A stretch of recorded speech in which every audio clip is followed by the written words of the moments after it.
Well, hey everyone, welcome to another Coach Video Tip. My name's Dan Foster. I'm the Chief Operating Officer and an Executive Coach here at Building Champions. And today I am joined by my good friend, Executive Coach Dr. Drew Lawson. And we're going to talk about something that every leader needs in today's world. That's resilience. And so when we are going through seasons of pressure and change and complexity, it's not enough just to make it through it. We need to learn how to thrive. Resilient leaders don't avoid adversity. They face it with clarity and with courage, and they come out stronger on the other side. So, what does resilience look like in leadership? How to build it? And what shifts do leaders need to make in order to be stronger on the other side and to survive, not just, or to thrive, not just survive? So, Drew, I'm so glad you're here with us, bud. Thanks for joining me today. Oh, it's a pleasure. Always excited. Yeah, man. All right. Well, I've got some questions for you, so let's just jump right in. So, Drew, when you think about leaders who consistently thrive through adversity rather than just survive through it, what qualities or habits stand out most to you in those leaders? Hmm, Great question.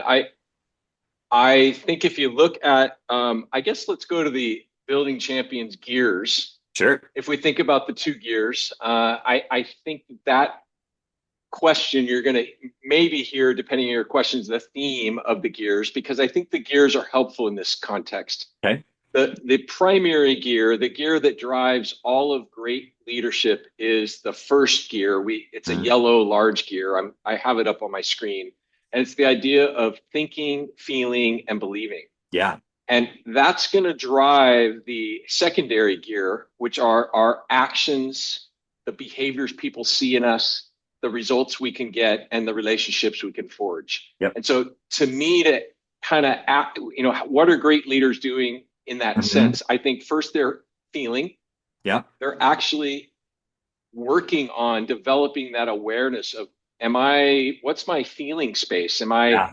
Am I in a hot, my emotional dashboard, checking in with it, being aware of it. Under thinking, it's being aware of what are the limiting beliefs or limiting thoughts that I'm having. I mean, so Yeah. much of our lives, some people say up to 80% of us are in our heads all day long, thinking, listening to these voices that are forged in our brain chemistry. Yep. And then lastly, the believing, do you trust and believe that you can rewire or manage the feelings and the thoughts that overtake us, and can we use our brain chemistry for our advantage to be Yeah. better leaders and to be more resilient?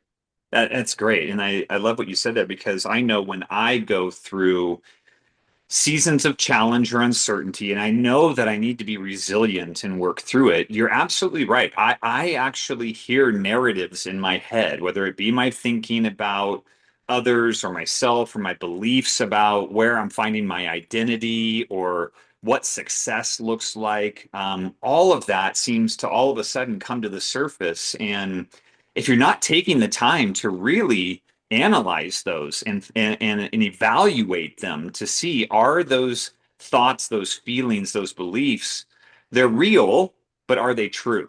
And that can be really important for leaders. Have you seen that to be true as well? Absolutely. And I think they're oftentimes not real. I mean, probably most of the time, our brains are lazy. Our brains burn up 25% of our glucose stores. So our brains want to kind of simplify life. They don't want to burn all of our energy. Yeah. So they make stuff up pretty quickly. They make up these stories. And so oftentimes we have to actually either have someone like a coach to challenge those stories, Hmm.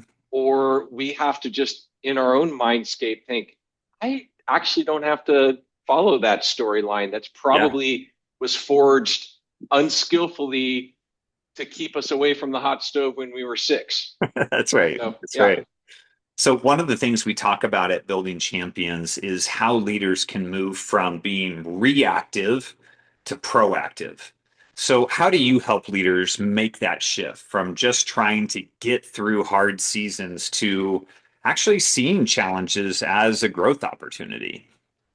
Yeah, and I think that it goes back to the gears, Mm, and the gears to me, when you think about reactive to proactive, that's an action. That's the blue gear. That's the Yeah. gear that's driven by the first gear. So I really bring leaders pretty consistently back to that primary gear. And so a couple thoughts would be how to train their brain chemistry to be more resilient. So I spend time with my clients to try to really work through some modalities to do that. Let's talk about these unskilled voices in our head that are holding us back. Right. And then lastly, the idea that there's really only like a few options in life. Hmm. Life's going to throw at it what it does. Yep. And we don't have any control over that.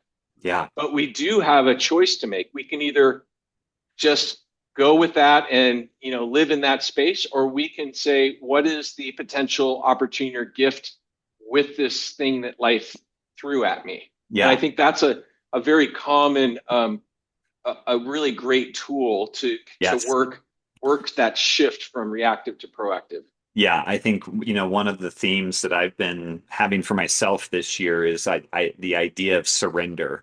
And for me, Mm. it is realizing that I am not in control of everything. I can't be. And when things are uncertain, when I'm facing challenging times, it is okay to surrender to those things that are outside of my control. But what I can control is what you just said. How do I respond in those situations? And how do I do things, engage with people, evaluate my inner game, like you're talking about, to make sure that I'm at my best to be able to be resilient and to resolve through the challenge. So, Drew, resilience, I have found that it's not something that we're born with. It is forged through those tough experiences, like we've been talking about. So, you've coached a lot of leaders and you've coached people in a lot of different industries.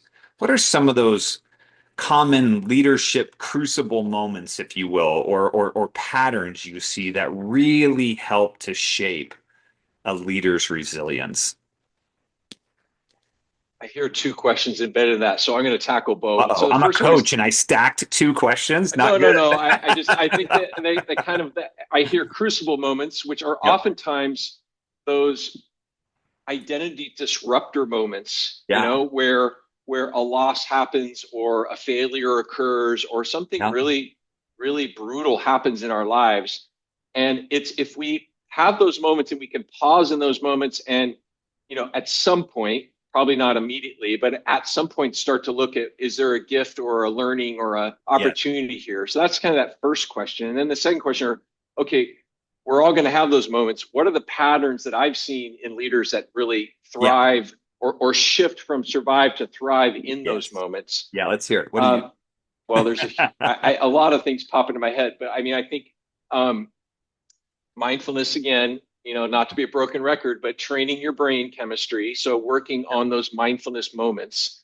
And mindfulness is just checking in with our senses, checking in with our breathing, and people kind of Mm. go, "Oh gosh," but it really does work if we put in that time on a daily basis. Yep. That helps when these moments, these crucible events occur. They still are going to happen. They're still going to hijack us. They're still going to make us have all kinds of stress hormones released and all these things. But Yeah. the recovery is faster, and Yep. the ability to what we're talking about, be resilient. Yeah. Resilience is that idea of, you know, recovering from these things. So first and foremost is train the brain chemistry, Yeah. um, intercept those unskilled laborers in our head, those Yeah. unskilled inner critics that are, Yes. taking us out. Look for the gifts and opportunities, you know, and then something that Brene Brown talks a lot about is like rumble with vulnerability. Hmm. I like that. When these moments happen, talk to people about them and be vulnerable. Yeah. When you Mm. lose a job, I lost a job. Yep. It's you are not a failure, but failures happen in our lives. And Mm. so you're uncoupling yourself from, you're not, the identity isn't with failure. Yeah. The identity is I'm a learner and I'm going to learn and grow from these things. So that's a big piece of vulnerability in my mind. Yeah, that's great, man. I love that. Something that you mentioned now a couple of times is that people need to have some habits and rhythms of doing these things because I don't know about you, but I mean, I lead and I coach here at Building Champions, and if I'm out of rhythm, it's hard for me to remember to do some of these things. And so, morning routines and evening routines, and even added midday routines now, and rhythms that really are helping me. But I'd love to hear from you. What are some of those habits and rhythms that can really help a leader to strengthen that resilience muscle in them?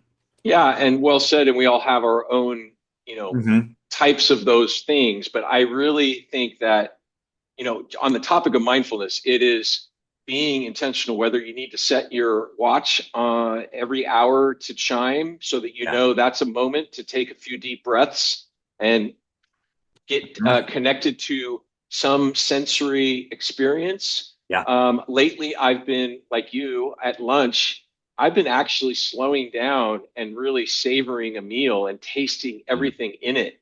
And That's it actually makes me less hungry afterwards. And great. it makes me more grateful Yep. for the experience of taste, which Yes. we don't take advantage of our senses. And if we take Mm. advantage of our senses, we are actively calming our brain centers. Yeah. If I scan your brain Uh, 6 weeks from now and yeah. you are actually mindfully taking in the sensory exercises I'm talking about throughout the day, you're going to have a different brain. You're actually going to have more gray matter in the medial Interesting. prefrontal cortex and all these Okay. special areas that actually turn your brain into thrive mode, make you more creative, make you more productive. They've done Ah, extensive research on this.